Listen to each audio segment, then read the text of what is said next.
Welcome to our Cinderella Show and Tell criticism. I'm Marnie. I'm Lily. In this presentation, we'll be discussing color and appearance and how they represent different qualities, cliché romance and how it portrays in the film, ideology, how they vary between the stepmother and Cinderella, gender and the varying roles between men and women, and finally, power between social groups as well as between characters. We'll be focusing on the last 15 to 20 minutes of the movie, and by the end of this video, we hope you have more insight into Cinderella and how the creators portray these different topics. In the last scene, Cinderella is seen in her neutral colored work clothes with a blue undershirt. We think this is because she is so much prettier. She has soft edges around her face and overall more visually appealing than the mother and the stepsisters. Because of this, the stepmother is trying to dull it down and make her look more plain so she doesn't leave the house and no one will be attracted to her. Her clothing is more safe and innocent, making her look like a good guy. This is to build her character up and make her look innocent. Her character is also built up this way by her blue ball gown earlier in the movie. According to the article, The Color Psychology Behind Disney Characters, blue is seen as trusting, loyal, and confident, which is a different representation of Cinderella, but builds that good guy character. Compared to the stepmother, who has a raspy voice, sharp defined facial points, and is skinny and lanky, she's also seen in a red dress, showing strength and determination, and is also seen as an evil color, making her look exactly how she has been portrayed in the movie, the bad guy. She's also seen earlier in the movie in a purple dress, showing her power and nobility to the royal family. According to the same article, Color Psychology, color defines both a hero and a villain.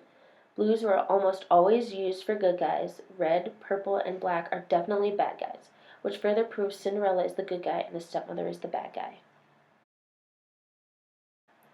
With the appearance of the animals, it also made us think about the one-man band video we watched in class, where we talked about people's sizes and their colors to help people perceive a character personality. Lucifer the cat is the character who follows after the stepmother. He is loyal to her and also evil as well. The ways that Disney showed to us that he is evil by making him have black fur, big sharp teeth, and yellow eyes. They also made him have a creepy smile. Gus the mouse is the bigger, less intelligent, and happier mouse between him and Jack Jack. Disney did this because for some reason we correlate happy and not as smart with a heavyweight person in movies. And this was their way of going about it. Jack Jack is the smarter, skinnier, and more fit mouse. Disney followed the stereotype of skinnier people to be smarter and leaders. The article Fine Romance speaks to how older romance movies used to have the love is ultimate idea, where the couple would fight about something or not realize their love for the other, and then come to this extreme realization that no matter how many issues they have or whatever they disagree on, that they are meant to be. Cinderella has the same type of idea, that the couple knows nothing about each other, but yet the love at first sight was enough for each of them to know that they are meant to be and get married. Just like in the A Fine Romance article speaking towards Knocked Up, the movie, Cinderella was also written by all men. Most romance movies and movies in general are written and directed by men, even today. So when we watch these movies, we're only getting a male's perspective of the situation, where males pay more attention to certain things and miss out on others that a woman may have brought if one was involved in the production of this movie. For example, this movie had no relationship forming scenes between the prince and Cinderella, except for dancing at a ball. The movie went from her putting on a shoe to the prince and Cinderella running out of the chapel as bride and groom. But you see, I have the other slipper.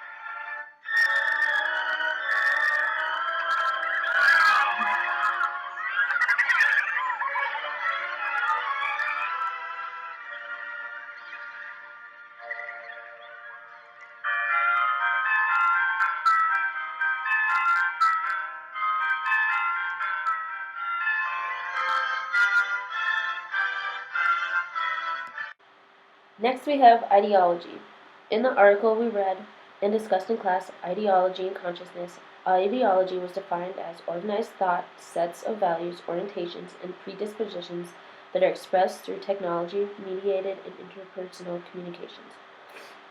co-herited ways of thinking and points of view that may or may not be true. The stepmother's ideology of Cinderella is very prominent. She treats Cinderella as a maid and not her daughter. She has no relationship in the stepmother's eyes, even though she is the stepdaughter. The stepmother wants control over Cinderella and has that control because she is the only parent Cinderella has, so she uses it to her advantage. She demands anything and everything of Cinderella and gives nothing in return. Compare that to Cinderella's ideology. Cinderella treats her stepmother kindly and does whatever her stepmother demands. Same with her stepsisters. She never says anything to undermine her stepmother and is very trustworthy because she stays true to who she is. They say he's madly in love with us. Did you, King? No, the prince. You clumsy little fool. Clean that up. And then help my daughter's dress. What for? The two ideologies are completely opposite but true to each character. The stepmother sees Cinderella as a maid and Cinderella sees her stepmother as her stepmother. Next, we're going to talk about gender. Cinderella is a perfect example of gender roles. The females cook and clean and do all the housework, and they take care of everyone. The men in this movie are really only seen making demands and ruling the kingdom. They have maids and servants and people to help them make decisions or do simple things so they can focus on other work. These roles make sense for the time the movie was created. According to the article, Post-War Gender Roles in American Politics, in the 1950s, men worked and women stayed home to raise children and take care of the house. They were housewives. So it makes sense that in the movie, Cinderella is the person taking care of the house, doing the cooking and cleaning, and getting the stepsisters ready for the ball, while the prince and the king are demanding to find the maid who lost her shoe and bring her to the castle.